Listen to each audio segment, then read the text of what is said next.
கூடுதல் விவரங்களை செய்தியாளர் பிரபுராவ் வழங்க கேட்கலாம். பிரபுராவ், வணக்கம். விவரங்களை சொல்லுங்க.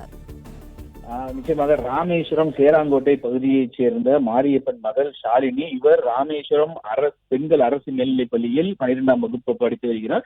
இந்நிலையில் அதே பகுதியைச் சேர்ந்த மீன்பிடி தொழில் செய்து வரும் முனியராஜ் என்ற இளைஞர் ஷாலினியை கடந்த 10 நாட்களாக தன்னை காதலிக்குமாறு வற்புறுத்தி வந்துள்ளார். ஆனால் அவர் ஷாலினி அந்த முனியராஜின் காதலை ஏற்க மறுத்த நிலையில் இது குறித்து ஷாலினியின் தந்தை மாரியப்பனிடம் ஷாலினி நேற்று இது குறித்து கூறியதை அடுத்து முனியராஜை ஷாலினியின் தந்தை மாரியப்பன் நேற்று வீட்டில் சென்று கண்டித்துள்ளார். இந்நிலையில் இன்று காலை மீண்டும் பள்ளிக்கு சென்ற மாணவி ஷாலினியை தடுத்து நிறுத்திய அந்த முனியராஜ் என்ற இளைஞர் தன்னை மீண்டும் காதலிக்குமாறு கையில் கத்தியை வைத்துக் கொண்டு மிரட்டியுள்ளார். ஆனால் அந்த பெண் காதலை ஏற்க மறுத்ததால் ஆத்திரம் அடைந்த முனியராஜ் ஷாலினியின் கழுத்தில் கத்தியால் குத்தியதில் ஷாலினி சம்பவ இடத்திலே உயிரிழந்தார். இது குறித்து துறைமுக காவல் நிலைய போலீசார் வழக்கு பதிவு செய்து தப்பி ஓடிய முனியராஜை தேடி வந்த நிலையில் தற்போது முனியராஜ் போலீசாரால் கைது செய்யப்பட்டு துறைமுகம் காவல் நிலையத்தில் வைத்து விசாரணை நடைபெற்று வருகிறது.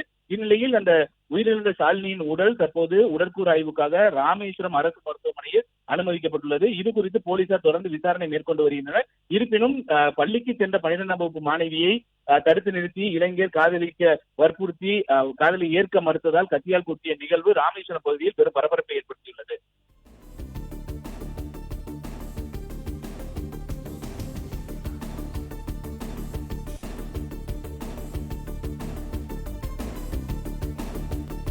விவரங்களுக்கு நன்றி பிரபுராவ்.